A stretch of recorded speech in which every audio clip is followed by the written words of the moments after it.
Hello YouTube and welcome to Full Dottle, a channel dedicated to tamping topics such as pipes, tobacco, lore, and more. I am your host, the Bearded Briarman, and without further ado, let's get lit.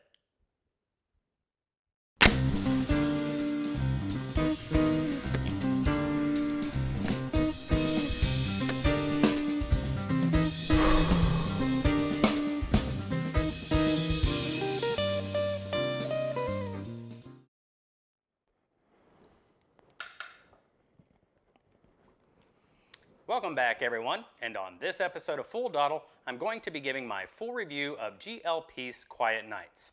But first, a little housekeeping. I am smoking my 7LE673KS Rusticated Tiger, and obviously in it, I've got some quiet nights. On the tin aroma, the Latakia offers deep smoke and leather notes, with the Perique offering faint whispers of boggy earthiness, fermentation, and mineral tones. The Orientals interplay with the Latakia to offer a tart, charred hickory note, and for this reason, I gave it a 3.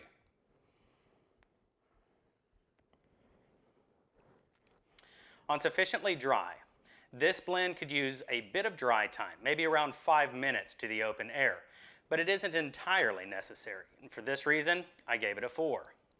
On fruity, nutty, and woody, the Latakia offers abundant leather, smoky hardwoods, and mineral. The Orientals offer some dry herbal and slight floral essence. The Red Virginias come through with tangy dark fruits, malted grains, and rye berry.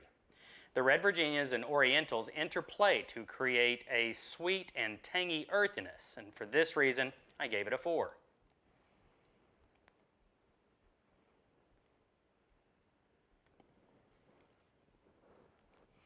On spice, the Perique offered a slight spice note that was most notable during nasal exhale, but didn't require much attention during the smoke, and for this reason, I gave it a 2.5.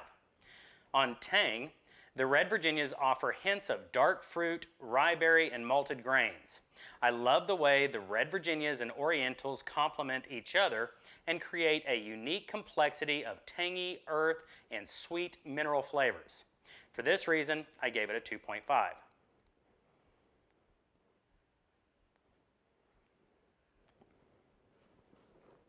On sweetness, the Red Virginias come through with a light pastry-like sweetness, and the Orientals exhibit a light floral sweetness.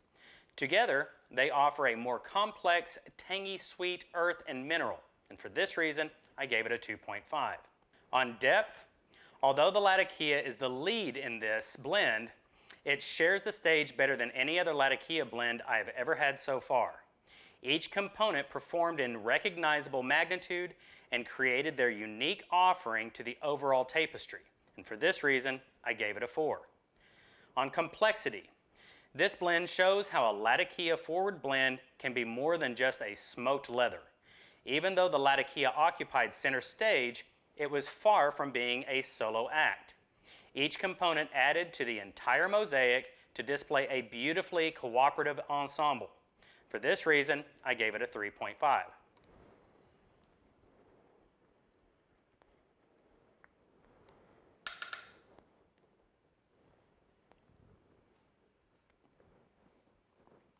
On balance, the Latakia in this blend is robust, as Latakia generally is, but it shared enough room for the other components to exhibit their talents, and for this reason, I gave it a 3. On smoothness, this blend is very smooth, but does offer a slight spice and smoky quality that leaves a lingering bitter aftertaste. This quality doesn't make the blend unpleasant by any means. It just prevents the blend from being as silky smooth as what a Cavendish blend would be. For this reason, I gave it a 3.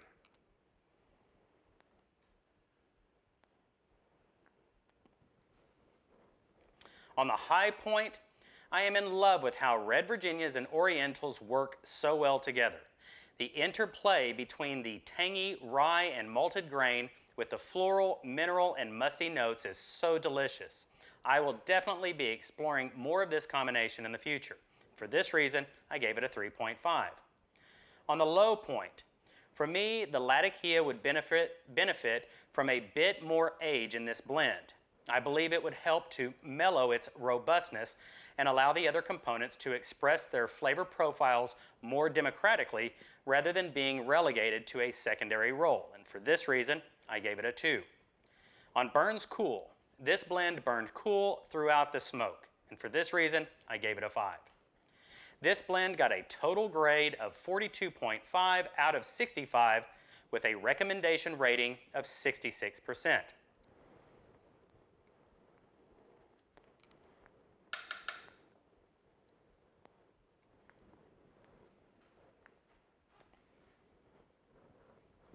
Overall, this is an amazing blend.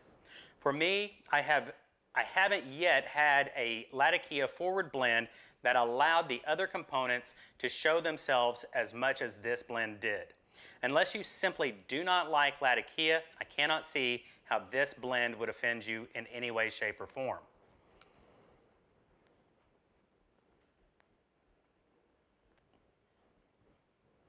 As I said, however, I think in order to improve this blend, it's great as it is, but if you wanted to improve it, I bet you if you took the tin and let it sit, go ahead and cellar it for 3 to 5 years. 5 might be on the heavy end, 3 years being on the lighter end as far as how much the Latakia is going to mellow out.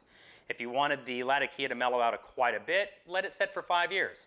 If you want the Latakia to still be as robust, just a little mellowed out, a little rounded, put it in your cellar for around 3 years. I think that would really help to round out the smoky charred wood tones of the Latakia and allow the other components to come through a bit more vibrant. So take that for what you will, folks. I love this blend. I would recommend it with a 66% recommendation rating.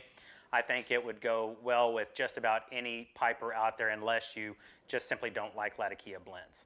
So that's going to do it for this episode of Full Dottle, everyone. I hope you enjoyed it.